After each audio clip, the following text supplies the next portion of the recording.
Hi everybody, this is Sunera from Itsy Bitsy, and I'm here to show you how you can make this lovely gift box with a window using some awesome Itsy Bitsy supplies. I'm going to be showing you heat embossing and die cutting, so stay tuned for a really fun tutorial. As you can see, I've already made the base of the box and I'm going to be showing you how I do the cover. First off, please let me apologize for my really wacky nail polish. It's my daughter's birthday party, and I did it up to match the theme of the party, which is a cow party.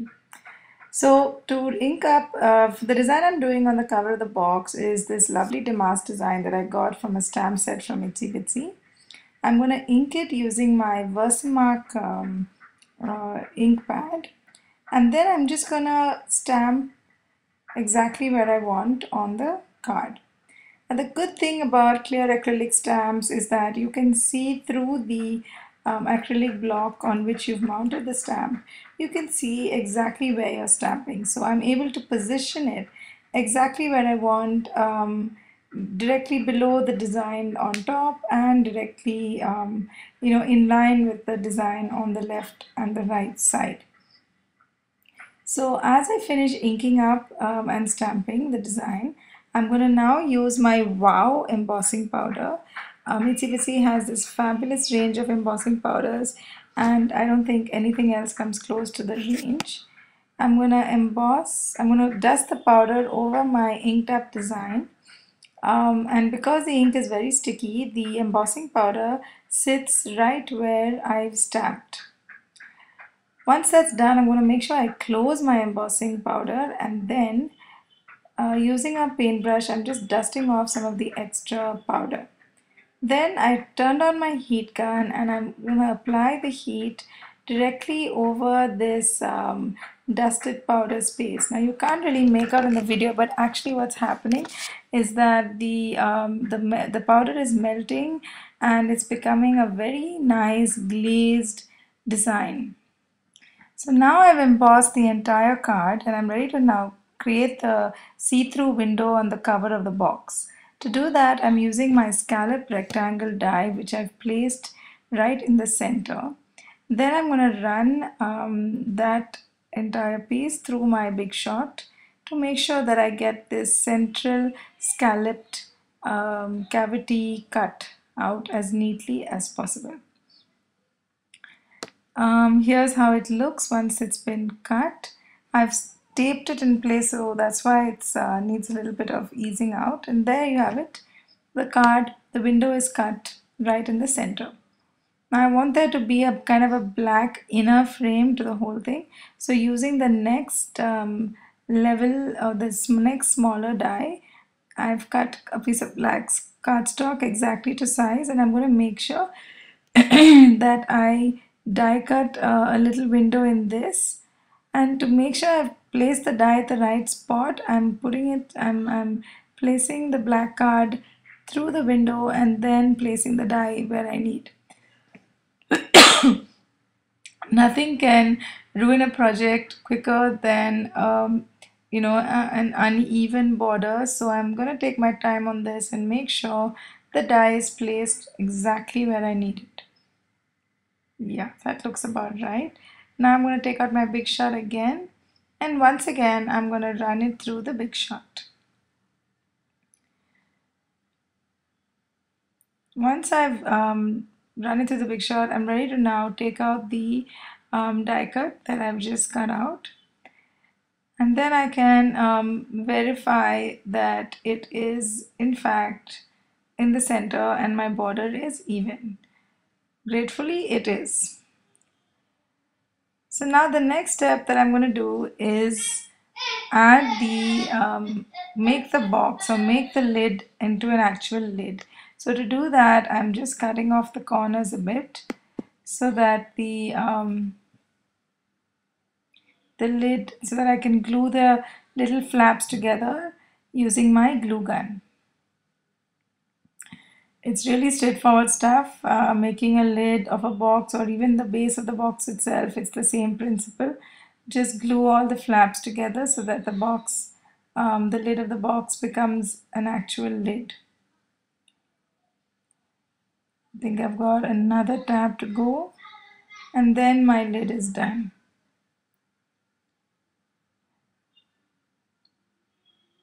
Right, I'm just going to now see how it fits on the box. Yep, it's fitting nicely, neatly, snugly. Yep. Now the next step is to put a bit of a see-through plastic through which you can see the contents of the box. So for that I'm using a piece of a overhead projector sheet or transparency sheet that I've cut to size. And to glue it on, I'm using the always dependable, ever reliable double-sided tape from Itsy Bitsy. It's really the most, I really use it the most compared to any other adhesive. It's strong glue, and it's so mess free. You can pretty much avoid getting your fingers dirty, and most importantly, it's available in two sizes: a broader tape for certain types of projects, and a thinner tape or a narrower tape for other types of projects. So here after putting the double-sided tape, I'm placing it inside the lid of the box, making sure that it's nicely glued down. And then I'm going to now glue the black border piece that I just cut out. So this border piece is serving two functions. One is it's providing a border, and the second is that it's hiding the untidy residue that is left from the transparency. So when you open the box, you don't want the lid to look untidy when it's kept on the side. You want it to look as neat as possible. And when you use a smaller size die, then you don't have the headache of making sure that the scallops match perfectly. You can just cut it and be happy that it is a smaller size. It's not supposed to perfectly coincide. Once again, when I glue this in, I have to look at the reverse at the front side to make sure that the piece of black card is placed absolutely perfectly. And once I'm happy with that, I'm going to press it down and make sure it's glued. And that finishes up my box lid. It's a great box to have for for sweets and candies, or mithai for a festival, because when you're presenting it, you can see through and see the goodies inside. You can also make a separator like I have done, especially if you're giving chocolates. You can put together out of cardstock just some black strips and cut slits in them and create a separator so that your chocolates don't touch each other and your entire gift looks a little bit more professional and fancy. And save those die cuts because you can actually use them for a coordinating card or tag which will go with your project. And here's how the box looks when it's decorated and embellished. I added some pearls around the rim, a doily as a frill, and some flowers with a flourish. I mentioned don't get rid of the die cuts. Here's what I did with the die cuts. I made a card that coordinated with my box. And here's a close-up of the heat embossing that we saw earlier on in the video. As you can see, there's a nice black gleam to the stamping.